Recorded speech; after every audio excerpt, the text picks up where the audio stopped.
Thank you, Shamla. I would love to welcome all of you to this important and important national event. Good morning, ladies and gentlemen. Um, I'm going to present you with the findings of what we have done over the course of 6 months. Before we dive in, let's remember this isn't just another PowerPoint. This is a story of survival, resilience, and the universal right to food. So grab your metaphorical spoons. We are about to serve some serious food for thought. I'm Shehari Wijesinghe, who served as the project coordinator for this particular study.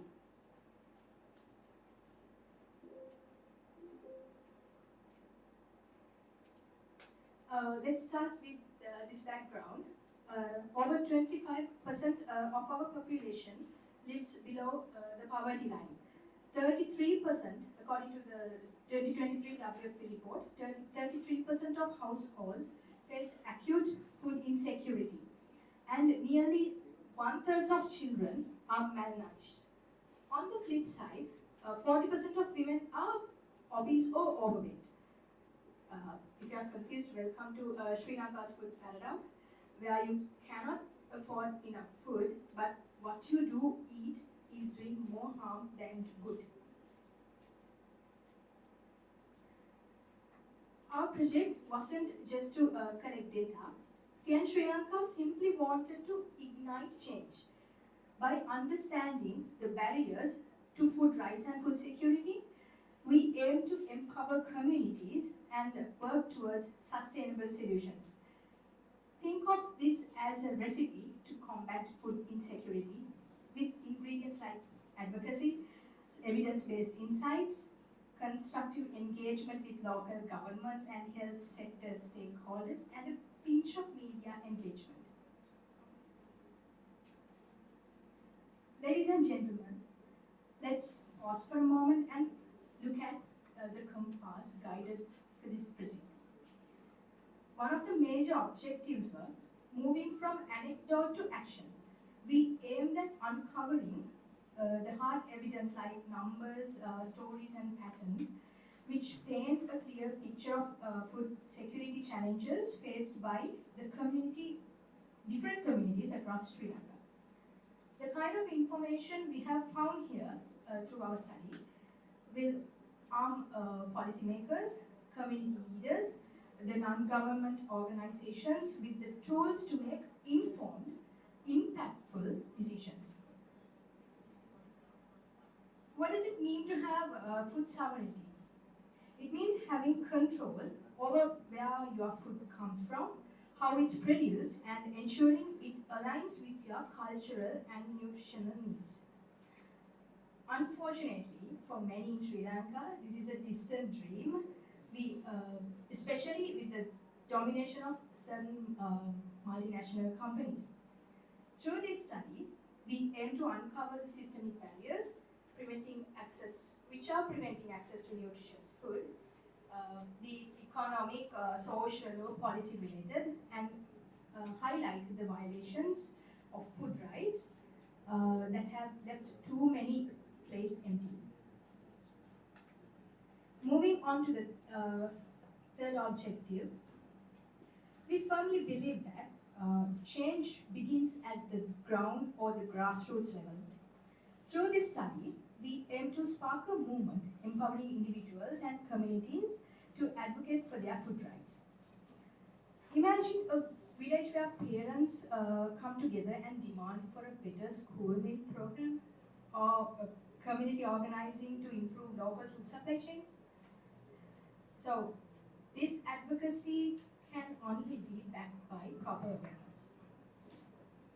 Our study also looks into the future. It's not just about solving today's hunger, but ensuring that communities are resilient enough against future food crises. I know, I admit that resilience isn't built within one day or overnight, but by laying groundwork now, and with the help of stakeholders like yourselves, we can create proper sustainable systems to withstand economic shocks, climate change, and other many other challenges.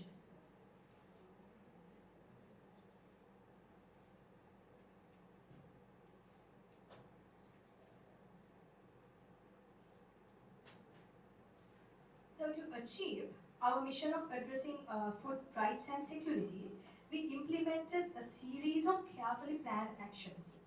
These began with designing a questionnaire with the help of USAID FANTA guidelines, followed by selecting and training 100 enumerators, they were local enumerators, across 10 districts, to ensure accurate and empathetic data collection across 20 divisional secretary divisions in 10 districts. The collected data then underwent cleaning, analysis and reporting, and setting up a proper database. And then here we are, sharing our findings with our partners and stakeholders. I think we've simply laid the groundwork for informed policy making and community-driven solutions.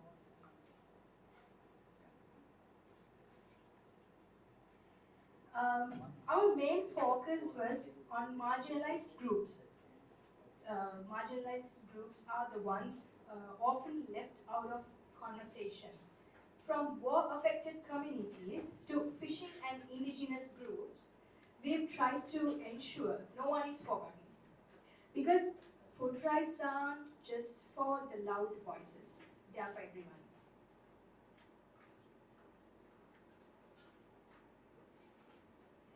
This assessment was conducted across 10 strategically selected districts in Sri Lanka, ensuring the representation from diverse geographical, cultural and socio-economic backgrounds.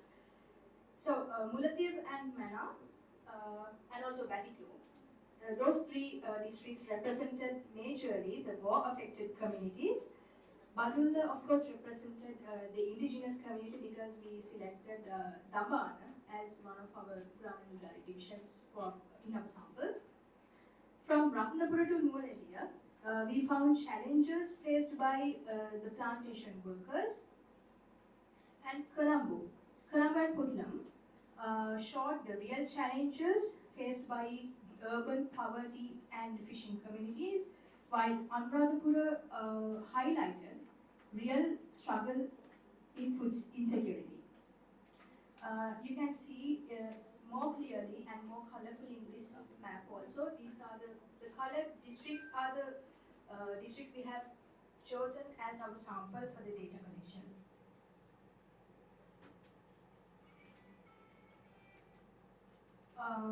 So our methodology of data collection included obviously two major categories: quantitative data and qualitative data collection methods. So first, talking about the quantitative data collection, we fed the questionnaire to Cobo Collect application, and the enumerators were the ones who collected all the quantitative data going door to door in all the 10 districts. And I want to show this picture. She is one of our enumerators from Mana district while collecting data using the Cobo Collect application. And on the left side, yes, the left side, I have shown you a screenshot of how the questionnaire appeared in Cobo Collect application. And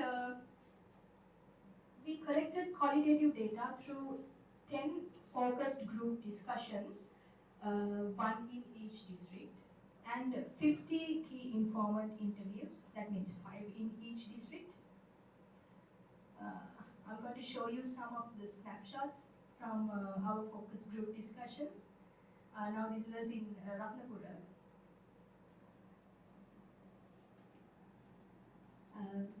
Obviously you all know who this person is. We collected information from the indigenous community too. And this was in Anuradhapura. Finally, this is a picture from the Putlam focus group discussion. So, through the Cobo Collect application, we collected data from 1,352 households. Those households They represented different gender, socioeconomic, and cultural backgrounds. Okay, now let's peel back the layers of our findings, which is an important part of the story. We came up with 8 findings, 8 major findings, and in the coming slides we are going to dive deep into those 8 findings.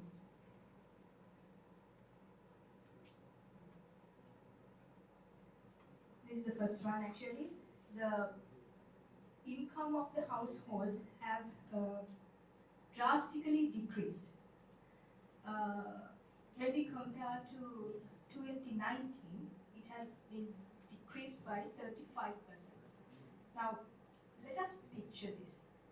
An average family nowadays earn around 49,000 rupees per month, when the actual living cost is around 76,000 rupees. Inflation has struck the families, leaving them scrambling to meet even their most basic needs. Nearly 2/3 of households report income declines, with the rest of them are facing a drop of their income by 25%. Rising food prices and job losses have left many households and many individuals stuck in a cycle of poverty and despair, which has become a vicious cycle. Now this graph is an illustration which shows the statistics of the data analysis. There were families who obviously earned more than 100,000, but we are talking about the average here. It was around 49,000.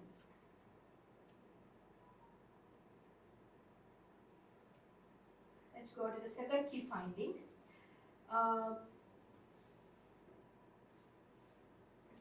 The food expenditure on food have dominated among overall expenses in a household. Around 75% households have changed their diets so as to fit into the budget, because their income also have been reduced. They have gone for less cheaper and less nutritious foods. Around 99% of households reported that high food prices are the main factor behind the increased cost of their living and their overall expenditure.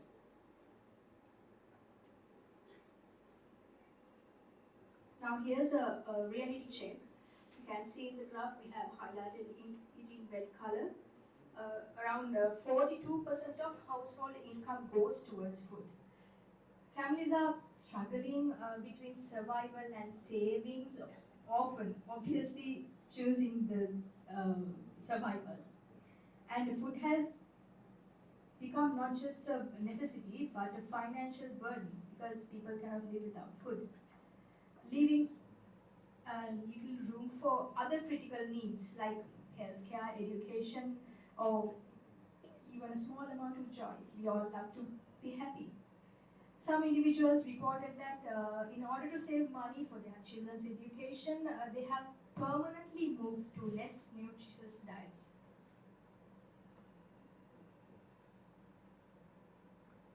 So over 62% of households say their income source is unstable.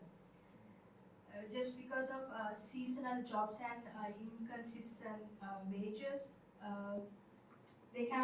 sometimes they cannot afford a luxury life. Their quality of life has been reduced.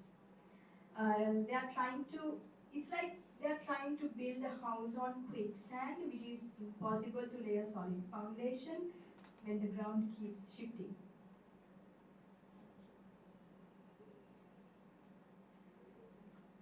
Did you know a daily wage earner spend around 60% of their income on cigarettes and alcohol?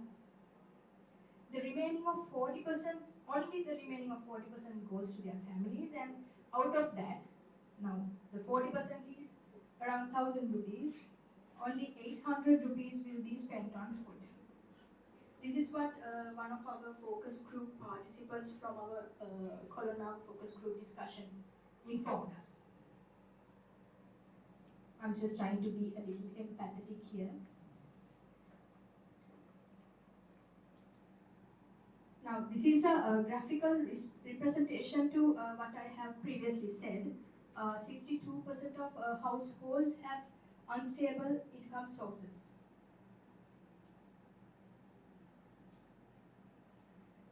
Most of the households, around 57%, they buy food in small quantities because they have to align purchases with their daily wages. Only 8.9% buy their foodstuffs in bulk. So these patterns reflect not just financial constraints but also a lack of trust in tomorrow's paycheck. To them, small purchases mean higher financial management, but in reality, small purchases mean higher costs and fewer savings, leading to insecurity, financial insecurity. This again shown graphically using this pie chart. So you can see here in red color, around 57% of households, they purchase food in small quantities, and only 8.9% goes for bulk purchases.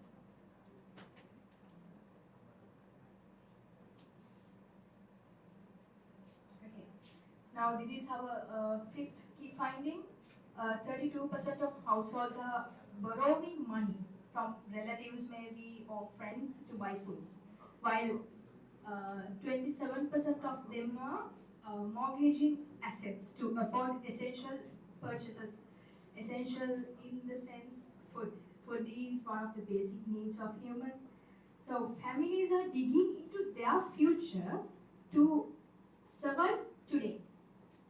They rely on loans and their assets are depleted. So it's kind of a dangerous trend that risks a long-term financial ruin.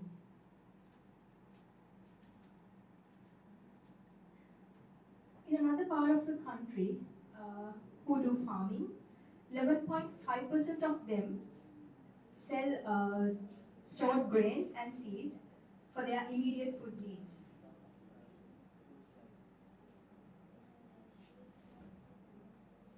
Now, while they sell their food stocks, is another set of people, they mortgage assets. Around 27% people, they mortgage their assets to find their food needs.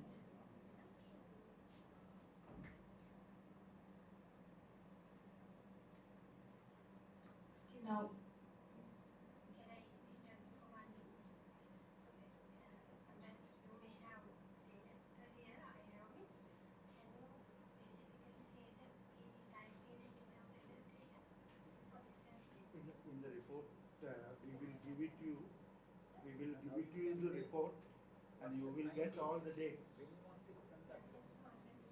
The time period. Just mention them. We started this study on March last year, actually the discussion and all, and we ended compiling the report around September. For the data collection, we had to, for all the quantitative and qualitative data collection methods, we have spent around 3 months from May to June and July. Yes, May, June, July.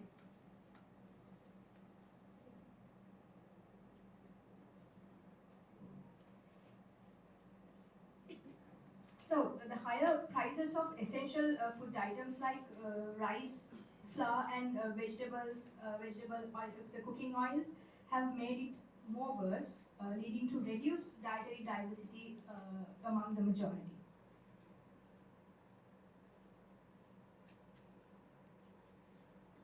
The average food consumption score. Now, through our study, we found that the current average food consumption score is 33%, which has reduced since 2022 according to the CEPA study. Now, dietary food consumption score is simply a measurement of the diversity and the variety of the diets of the community in Sri Lanka.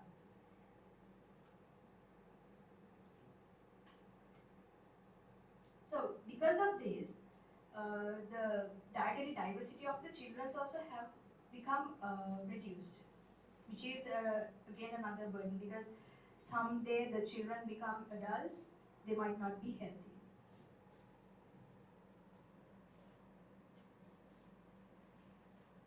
Usually, the parents, they try to give the best for their children, but still, parents have had to reduce the amount of food or the variety of food they are giving to their children.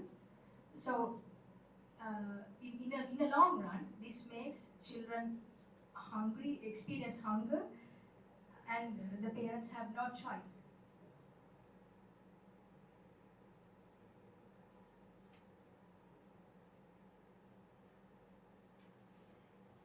So according to our study, around 56% of households face moderate or severe hunger. This hunger is not just a statistic, it's the face of a child going to bed without dinner or a mother skipping meals for their children. I would suggest you to put yourself in their shoes just for 1 minute. What if this happens to you?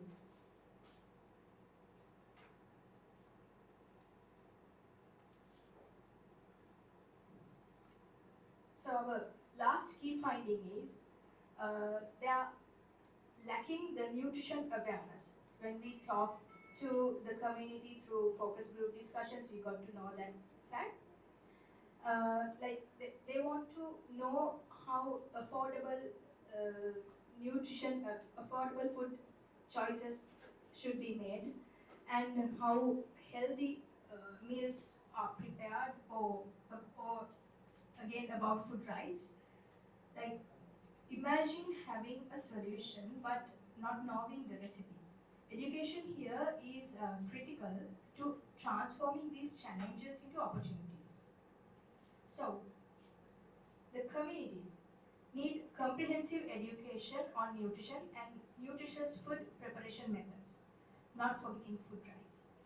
They need education on how to prevent or manage non-communicable diseases, which is like rising in an alarming rate.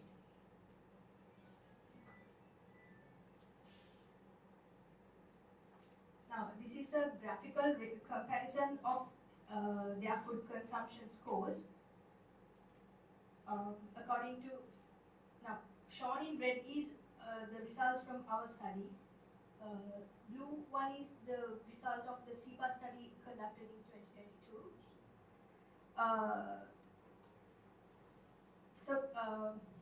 You can see now, even if the acceptable levels are reduced, the borderline or the poor levels have been increased. I hope you can see it through the graph. That means having acceptable food consumption score is kind of okay, but having a poor food consumption score is something we have to think about.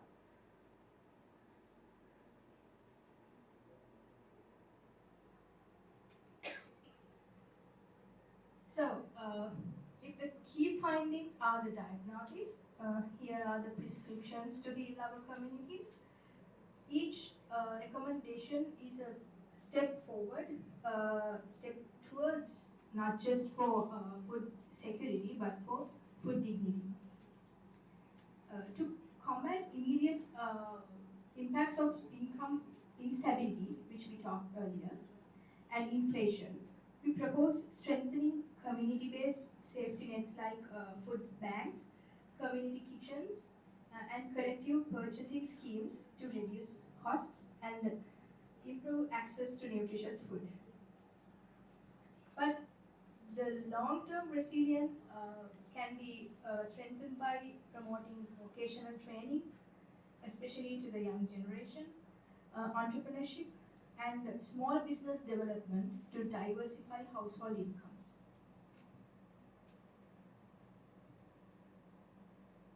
As I have previously mentioned, it is imperative that we educate the community, give awareness on nutrition education, workshops on balanced diets, how to prepare balanced diets, cooking demonstrations, and accessible education material that help families make informed choices. Knowledge is power. This nutrition education should be given in a sustainable way, not just to teach them today and to forget next day. That means in a way that community would thrive for the rest of their lives.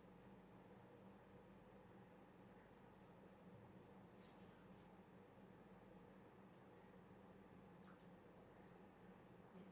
Now, previously I mentioned that around 56% of households are experiencing hunger and that they have to spend around 42% of their total incomes on food expenditures. What if we can promote home gardening or strengthening food supply chains in this food system? Something to think about. Food banks, community kitchens, and collective purchasing schemes can be lifesavers. By pooling those resources, communities can reduce costs and improve access to nutritious food.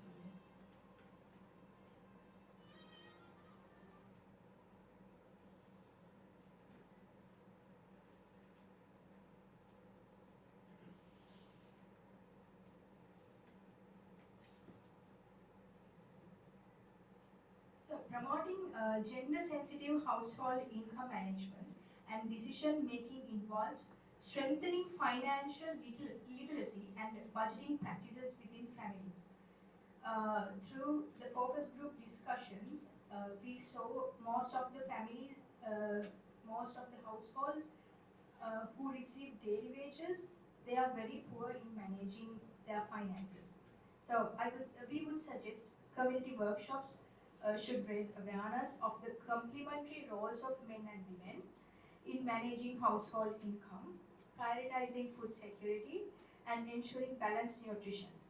Encouraging joint decision making helps promote responsible spending habits that prioritize the well being of all family members, uh, especially the children.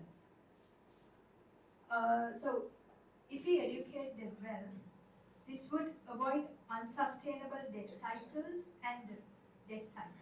and aim to create more inclusive and sustainable approach to managing resources effectively.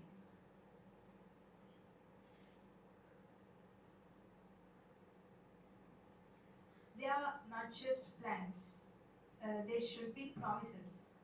Promises to act, innovate, and collaborate for a better tomorrow. Let's establish local systems to track food security in real time. Imagine a dashboard that flags food shortages before they become crisis, enabling timely interventions. Creating community food banks and rapid distribution systems, especially in emergencies, uh, every minute counts. These mechanisms can be the difference between starvation and survival. From Brazil's Zero Hunger program to Kenya's urban farming initiatives, the world offers a buffet of successful models. So I hope we can adapt those models into the Sri Lankan context. We also can train farmers, improve access to quality seeds, and enhance irrigation. A new and yes, a new agricultural sector means more food on tables and fewer families going hungry. I personally believe that if we can teach a nation to switch from white bread to brown, anything is possible.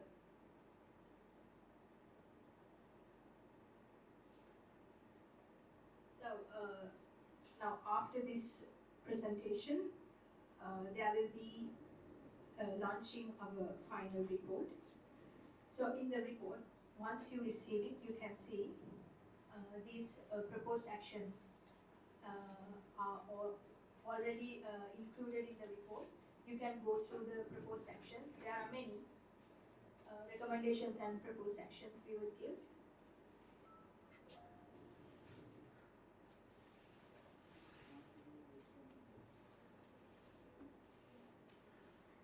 To summarize, I want to say food security is not just a right. It's a cornerstone of health, happiness, and hope. Let's see whether we can use this data not just for reports but for the results, for the action.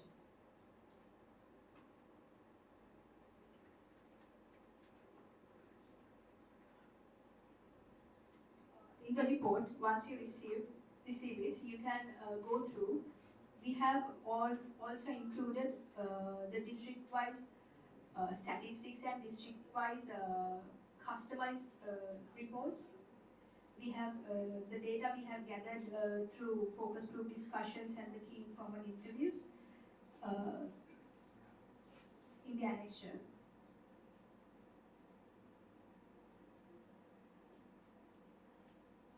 So finally, a big thank you to our partners and advisory committees and everyone who made this possible, made this study possible.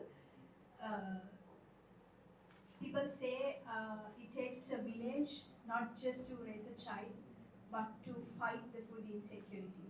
With that, I would like to wind up my presentation. Thank you all for listening.